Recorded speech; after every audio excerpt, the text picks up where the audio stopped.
Millionaire falls in love with a girl who thinks he's just a delivery driver. No one recognized him in the navy blue jumpsuit, and that was exactly what he wanted.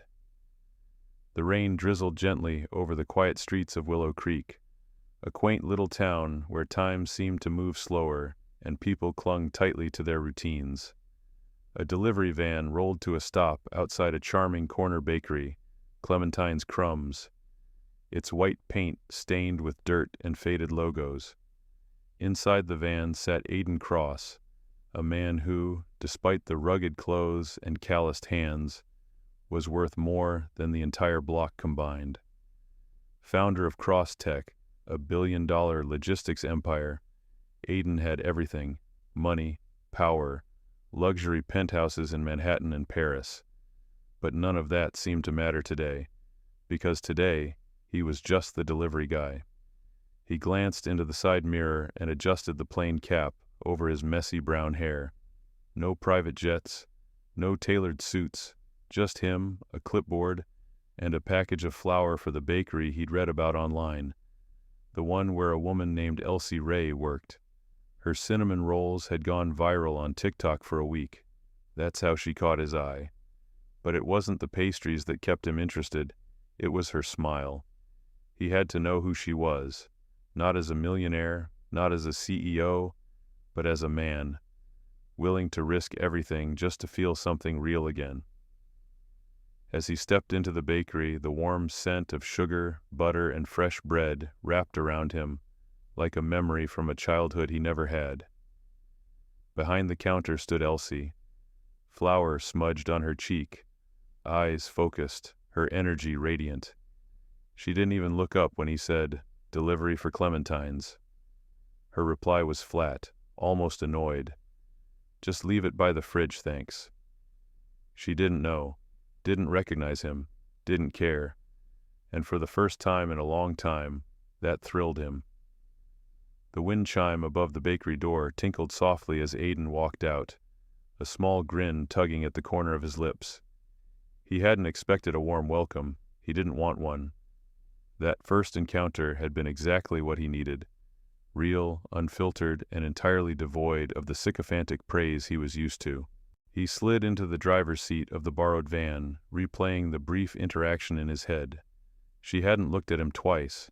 She hadn't smiled. She hadn't even seen him. Perfect. 2 weeks earlier, Aiden Cross stood before a wall of glass on the 78th floor of his Manhattan office tower. The city buzzed beneath him, but it all felt distant. His assistant, Graham, stood by the door with a file in hand. "She's just a baker, Aiden. You have no idea what she's like." Aiden turned, his sharp green eyes calm but stubborn. "Exactly. That's why I want to meet her." Graham sighed. "You can't just play undercover boss in real life. This isn't a Netflix original." "It's not a game," Aiden muttered. "You know what it's like. Everyone wants something, a contract, a photo, a favor. I want something real for once." Graham folded his arms. "So you're just gonna dress up as a delivery driver, roll into her bakery, and hope she doesn't Google your face?" "I already made arrangements. New name, new ID. Nobody in Willow Creek knows me, and I don't plan to stay long, unless—" Graham cut in. "Unless what?" "Unless she makes me want to stay." Back in the present, Elsie Ray wiped her hands on her apron, oblivious to the man she'd just brushed off. Her world revolved around this tiny bakery, Clementine's Crumbs, named after her late mother, who taught her how to bake when she was barely tall enough to reach the counter. She'd built everything from scratch. Every cupcake, every crumb, every dollar in her pocket came from hard work. And in a town like Willow Creek, people didn't dream big, they dreamed safe. She was the exception. Her best friend and coworker, Talia, popped her head out from the kitchen. "That delivery guy's cute," she teased. "You see him?" Elsie rolled her eyes, smirking. "Didn't even look at him properly. I was elbow deep in dough." Talia raised an eyebrow. "Maybe next time, look a little harder. He had that whole rugged don't talk to me, I'm mysterious thing going." Elsie shrugged. You know my type, nerdy, sweet, emotionally available, and preferably not vanishing after one delivery."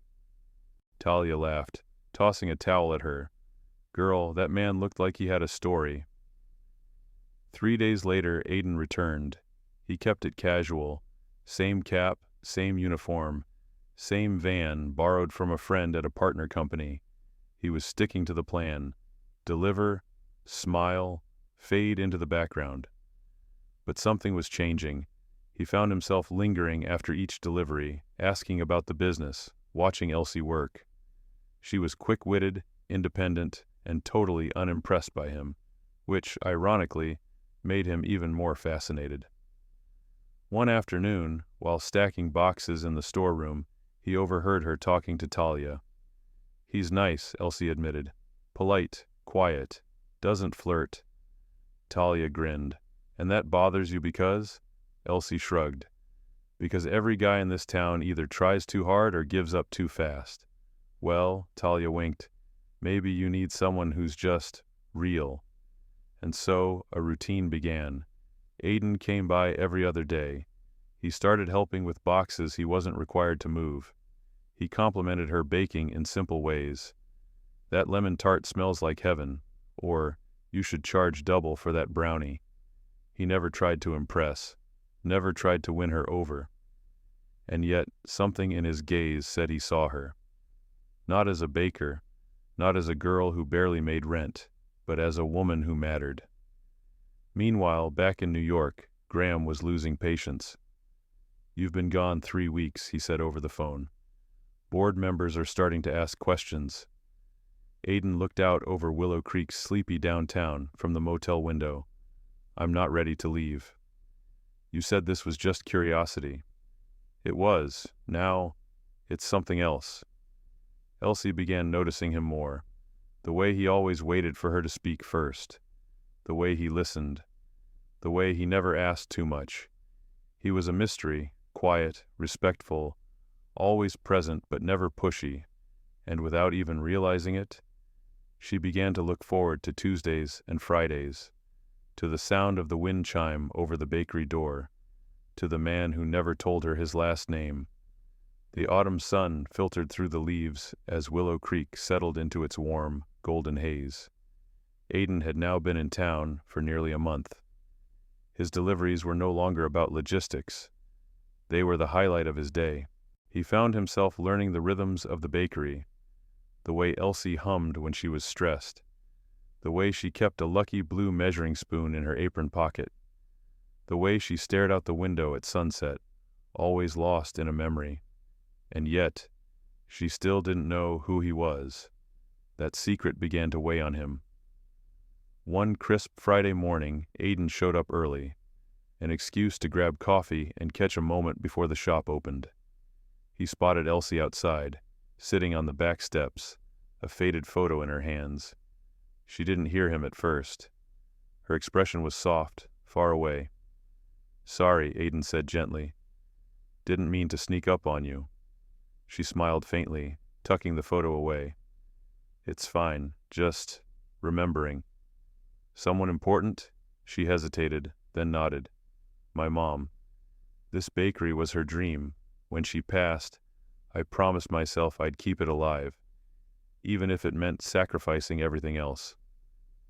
Aiden sat beside her, silent for a long moment. "You ever think about walking away?" he asked. Elsie gave a sad laugh. "Every day, but I can't. This place, it's her, and I can't let go." Something in that hit him harder than he expected. Maybe because he was doing the exact opposite, running from everything he'd built. He didn't speak, but in that moment, a new layer settled between them. Not romance, not yet, but understanding.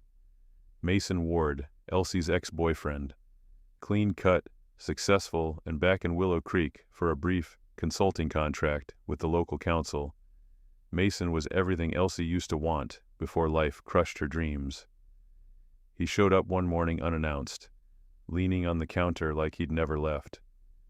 "Still making those chocolate chip cookies I love?" he asked with a smile that didn't quite reach his eyes. Elsie stiffened.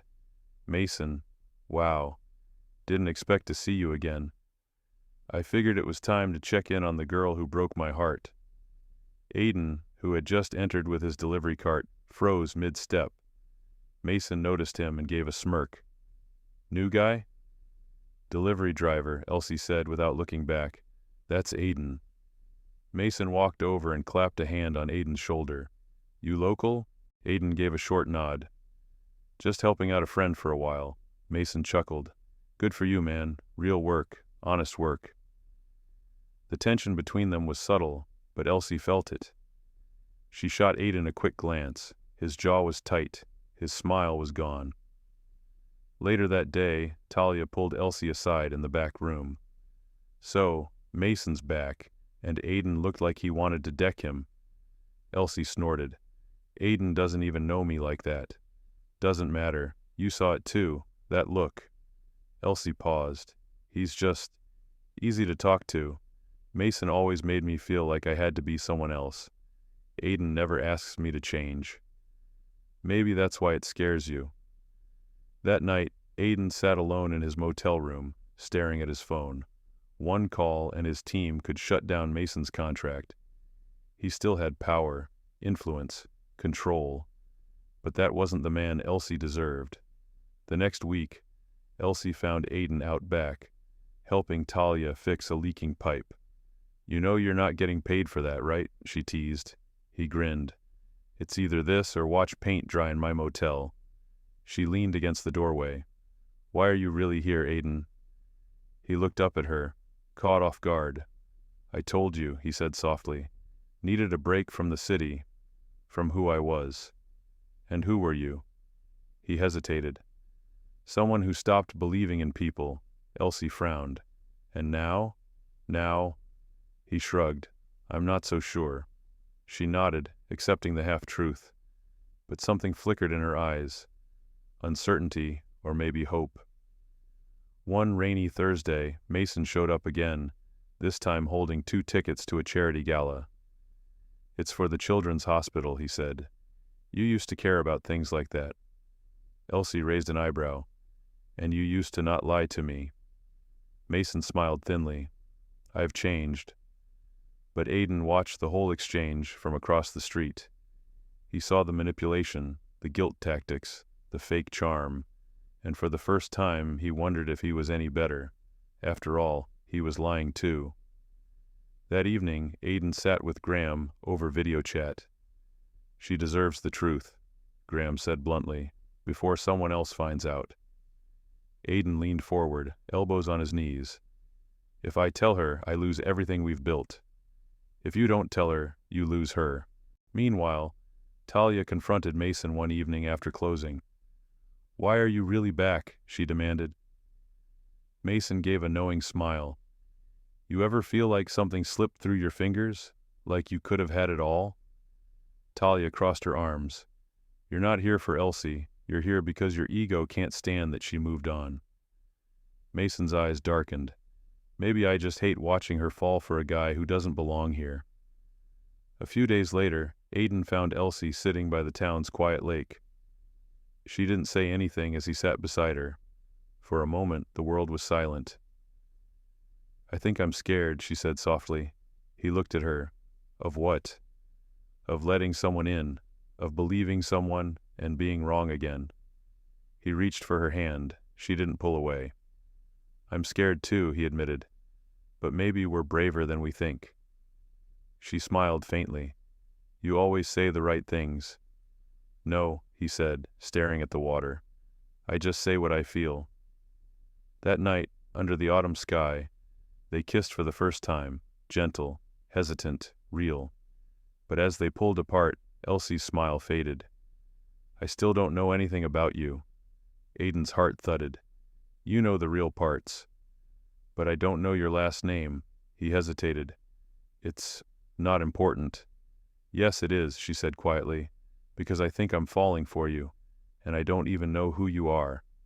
He wanted to tell her then, everything, but the fear of losing her, of shattering what they had, held him back, so he lied.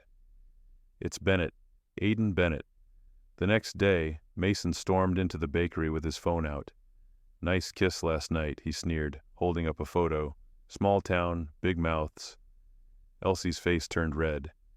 You've been spying on me? You should know who you're kissing, he said, tapping the screen. That's Aiden Cross, billionaire, CEO, liar. He dropped the phone on the counter. The Google results were undeniable. His face, his name, his empire.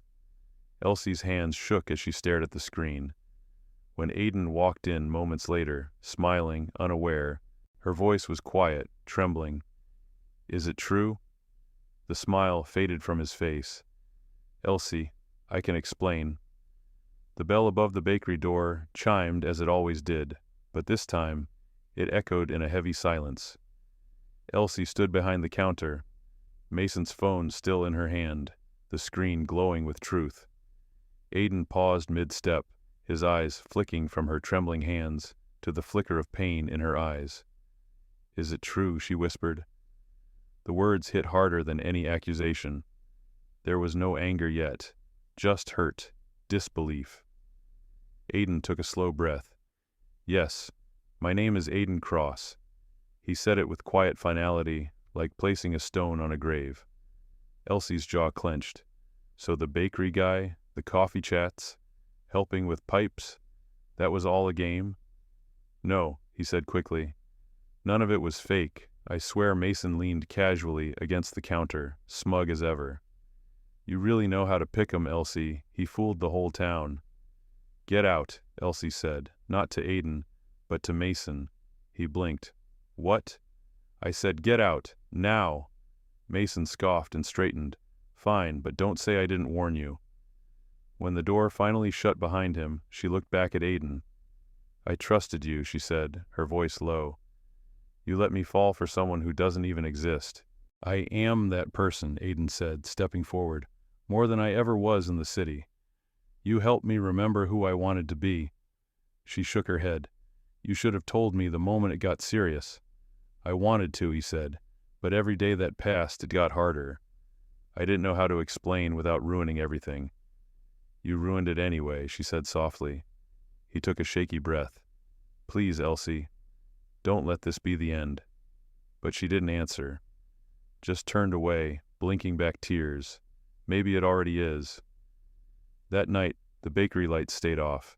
Elsie didn't return his calls. Talia left a single note taped to the back door. She needs space. Give it to her. Back at the motel, Aiden sat in silence. The room felt colder, smaller, wrong. He thought of leaving, getting in his car, driving back to the city, disappearing into meetings and money and empty penthouses. But something in him refused. He wasn't ready to give up, not yet. At home, Elsie curled on her couch, staring at the now dark photo of her mother. She felt betrayed, embarrassed, foolish, but also confused. Aiden had never acted superior, never used money to impress, never once treated her like less. She thought of how he showed up with fresh cinnamon sticks when she ran out, how he fixed the squeaky door without being asked, how he remembered her favorite kind of tea without ever writing it down. And that kiss. There was truth in that kiss, a vulnerability that couldn't be faked. Back on video chat, Graham leaned forward, arms crossed. You still there? Aiden nodded. Yeah. You look like hell. I feel worse. Graham sighed. You want my advice? Tell her everything. No more half-truths. If she walks away after that, at least you gave her the real you. Aiden rubbed his face. What if the real me isn't enough? Graham gave a sad smile. Then you fight to become someone who is. The next morning, a small package appeared on the bakery doorstep. Inside, a handwritten letter and a fresh box of cinnamon sticks. The letter was short. You were right. I do know the real parts of you, but I still need time to decide if that's enough. Don't chase me. Just be honest from here on out. Elsie. She didn't slam the door shut, but she didn't open it either. The power shifted. Now it was up to Aiden to prove that the man who swept floors and fixed pipes wasn't a lie, but the truest version of himself. The days after the letter felt long and uncertain. Aiden didn't try to chase Elsie, but he didn't disappear either. He stayed in town, quietly becoming part of the rhythm again, just without the charade. No more hiding. He told Mr. Donnelly at the hardware store who he really was when he stopped in for glue. Donnelly just shrugged. "You still fixed my porch step. That's what I remember." He told the twins' mom from the school bake sale. She smirked. "A rich man who scrubs cake trays and listens to grandmothers? That's more rare than diamonds, sweetheart." But none of that mattered as much as her. Each morning he walked past the bakery, even if it was just to glance at the chalkboard sign out front. Some days it read, "We're open. Don't ask about the cinnamon guy." Other days it was blank. And then one day, scrawled in yellow chalk, "New recipe testing today. Volunteers welcome after 5. His heart thudded. Aiden showed up at 5 sharp. Elsie was at the counter, flour on her cheeks and a steel bowl in her hands. She didn't look surprised to see him. Didn't smile either, but she nodded toward the stool. "Try this." He took a bite. It was a cinnamon honey scone. Their eyes met. That silence that used to be warm now hung between them like a question mark. "It's amazing," he said. "Don't flatter me," she replied, but her lips twitched. He placed his palms on the counter. "I'm not here to charm you, just to show up. Every day, if I have to." She finally looked at him. "Then start by telling me everything. No edits, no mystery." He nodded, and so he told her.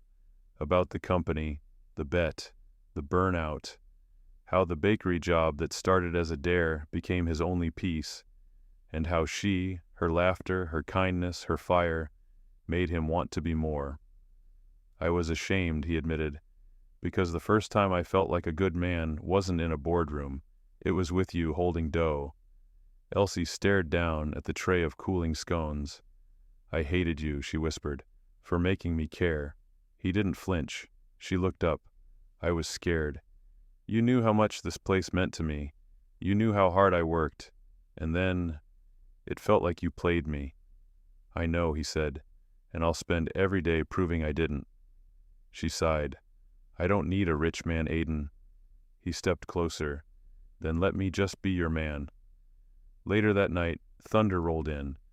The town's power flickered and died. Talia, who lived across the alley, panicked. Her youngest was sick, and the backup generator had failed. She banged on Elsie's door, rain soaking her through. Without hesitation, Elsie and Aiden helped. He climbed the slippery ladder, flashlight clenched between his teeth, repairing the generator in the storm like his life depended on it. Because maybe it did. When the hum of electricity returned, Talia cried and hugged them both. Elsie looked at Aiden then, a little longer, a little softer. The next morning, Aiden brought blueprints, not for skyscrapers or software parks, but a small extension plan for the bakery, a new seating area, more windows, solar panels.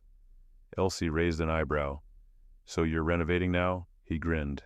"Investing, not just in the bakery, in you, in us, if you'll let me." She smiled slowly. "That depends." "On what?" "Whether you're still terrible at rolling croissants." He laughed. "Hopeless." "Then you better stick to sweeping, and sticking around." 1 week later, Graham pulled up in a matte black SUV, stepping out in polished Oxfords, looking like a Wall Street ad. He walked into the bakery, glanced at the lace curtains and cinnamon sugar air, and whistled. "Wow, this is disgustingly wholesome." Aiden hugged him anyway. "Thanks for coming," Graham grinned. "I had to see the girl who made my best friend go soft." Elsie wiped her hands on her apron. "Nice to meet you, Graham." Graham smirked. "Likewise. You sure you want this one?" He used to think Sourdough Starter was a DJ name. She laughed, and Aiden relaxed. It was the first real laugh in weeks. Graham later pulled Aiden aside. "You're different." "I'm better."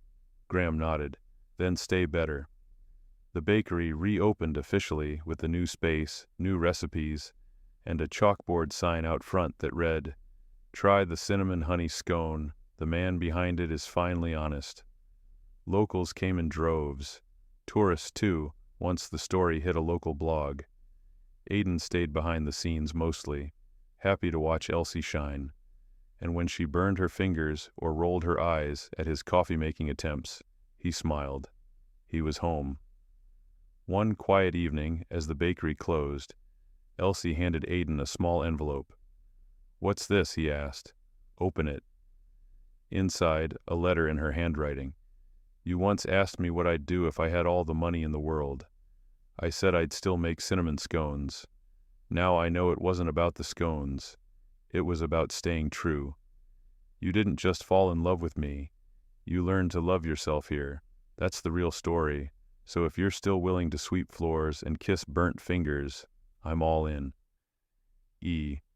He folded the letter, pulled her close, and whispered, "Always."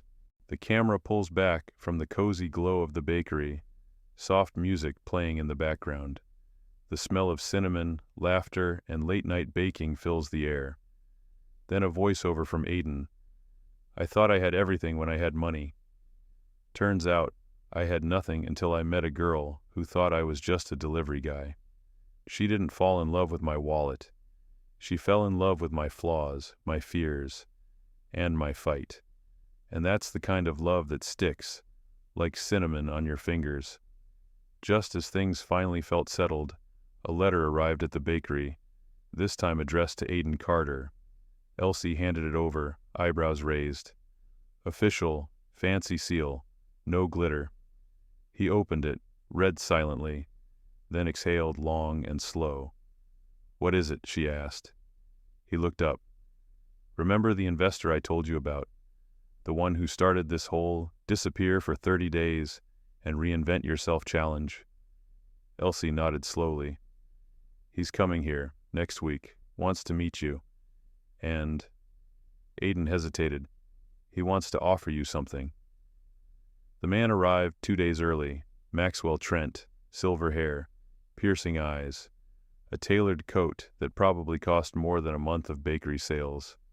He sat at the counter and tasted the cinnamon honey scone with measured delight, then turned to Elsie. "I can get this recipe in high-end bakeries across the country. We're talking 5-star resorts, Vegas, Dubai, London." Elsie blinked. "Excuse me?" Maxwell smiled. "You'd be the face, the flavor. Your story, small-town baker unknowingly woos millionaire CEO, is gold." Aiden stepped in. "She's not for sale." Maxwell didn't flinch. "She wouldn't be. She'd be legendary." That night, Elsie sat at the kitchen table, staring at the offer sheet. "You okay?" Aiden asked gently. She nodded, then shook her head. "This is everything I thought I wanted years ago. Before this place. Before you. But now I'm scared that if I take it, I lose everything that makes this real." "You won't," Aiden said, taking her hand. "No matter what you choose, I'm here." She looked him dead in the eye. "Would you still love me if I said yes to him?" A pause. Then, "I'd love you even more for daring to dream big." That night, unable to sleep, Elsie walked alone to the back room and opened an old box tucked under a shelf. Inside, newspaper clippings, all from years ago. Aspiring chef Elsie Martin wins, regional pastry title. Young baker walks away from Culinary Institute after family tragedy. Small-town girl with big dreams vanishes from spotlight. She had once almost made it big. But when her mother died unexpectedly, she came home and stayed, never looking back. Now, the past was knocking again, and this time she had more than a dream to lose. The next morning, she called Maxwell in for coffee. "I've thought about your offer," she said. He smiled. "And?" "I'm flattered, but I've already built something priceless here. I don't need a brand deal to feel seen." Maxwell frowned. "Are you sure? This is legacy level." "I already have a legacy," she said, glancing at Aiden, who was refilling a coffee cup and smiling at a baby in a stroller. "A legacy of kindness, community." Cinnamon Maxwell stood, disappointment flickering. "Your loss." "No," she replied. It's your misunderstanding." Just as Maxwell reached the door, he turned back. "One more thing," he said, pulling out a sleek envelope. "To Aiden Carter." From the board, Aiden opened it and nearly choked. "What is it?" Elsie asked. He handed it to her. "Congratulations. You've successfully completed your sabbatical and reintegration challenge. The company, after unanimous vote, is now fully yours. Graham declined ownership. You now own 100%." Elsie blinked. "Wait, Graham what?" Aiden nodded slowly. He gave up his stake. Said this was always about finding my purpose. "So, you're now a full-time CEO?" Elsie asked, trying to keep her voice steady. Aiden smiled. I'm the guy who owns a company and still sweeps floors at the bakery." She laughed through a tear. "What if I told you I want to expand the bakery on our terms?" He leaned in. "Then we better start drafting new recipes." Elsie and Aiden stood on the front porch of the bakery, the soft glow of the morning sun casting long shadows on the quiet street. Everything had shifted in the last few days. What seemed impossible had now become their reality. "We did it," Elsie whispered, looking out over the town, her heart full. Aiden squeezed her hand. "We haven't just built a bakery, Elsie. We've built something that matters, something that lasts." It was a humble statement, but it spoke volumes. The small-town bakery was no longer just a place to grab a coffee or a pastry.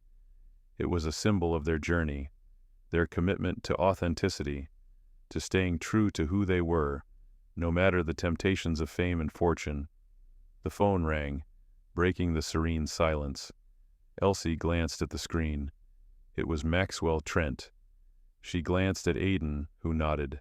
She answered it. "Elsie," Maxwell's voice crackled from the other end. "I'm not going to apologize for offering you what I did. I still believe you have the potential to be a national sensation, but I get it now. You're building something of your own, something real." Elsie smiled. "Thanks for understanding." He paused before speaking again.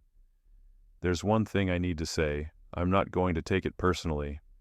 I admire your courage, but if you ever change your mind, the offer still stands." "Thank you, Maxwell, but my mind is made up." The line went quiet for a moment before Maxwell spoke again, softer this time. "Then, I wish you nothing but the best." Elsie hung up the phone and turned to Aiden.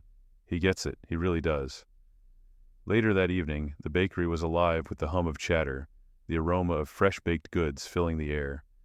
It was busier than it had ever been, and Elsie couldn't help but smile. Word had spread about the bakery's new direction, and people were flocking to it in droves. As Elsie stood behind the counter, Aiden at her side, she noticed a familiar face among the crowd, Lila, the young woman who had worked with Elsie years ago, before everything fell apart. Lila had left town to pursue her dreams in the city, but now she was back, standing at the counter, her eyes wide with admiration. "You've done it," Lila said, her voice full of awe. "You really have. You kept it real." Elsie smiled warmly. "It's been a journey, and it's not over yet." The bakery had become more than a place of business. It had transformed into a community hub, where people came not just for the pastries, but for the stories that were shared over coffee, for the warmth of human connection. It was a space of joy, of love, and of possibility. Aiden was more involved than ever, his passion for the bakery blending perfectly with his role as the head of the company. No longer just a man with a fortune, he had found his calling, creating something meaningful, something with purpose. And Elsie? She had found herself too. She was no longer the girl who had almost given it all up for fame and success. She was the woman who had chosen something better: authenticity, community, love. Together, they were building a legacy that was rooted in more than just business. It was about heart. It was late one evening when Aiden sat down beside Elsie in the bakery, both of them exhausted but content. They were watching the last customers leave, the soft chime of the door signaling their exit. "I think we're ready," Aiden said, breaking the silence. "Ready for what?" He turned to her with a smile. To start the next chapter, together. Elsie met his gaze, her heart skipping a beat. What do you mean? Aidan reached into his pocket and pulled out a small velvet box. He opened it to reveal a delicate silver ring. Elise Martin, will you marry me? He asked, his voice steady but full of emotion. Elsie's breath caught in her throat, her hands trembling as she reached for the ring. Yes, she whispered, tears welling in her eyes. Yes. They embraced, and for the first time, Elsie felt that everything had come full circle. The love, the passion, the community they had built. It was all coming together in the most beautiful way. Weeks later, Elsie and Aidan stood together, hand in hand, in front of the bakery, watching the sun set over the horizon. The future was uncertain, but one thing was clear. They had each other. They had faced impossible choices, the lure of success, and the weight of secrets. But in the end, they had found what truly mattered. A life built on love, trust, and community. Elsie took a deep breath, looking at Aidan with a smile. Whatever comes next, we'll face it together, and I wouldn't want it any other way. Aidan kissed her gently on the forehead, his hand resting on hers. Together, he echoed. As the sun dipped below the horizon, they knew that their story was only just beginning.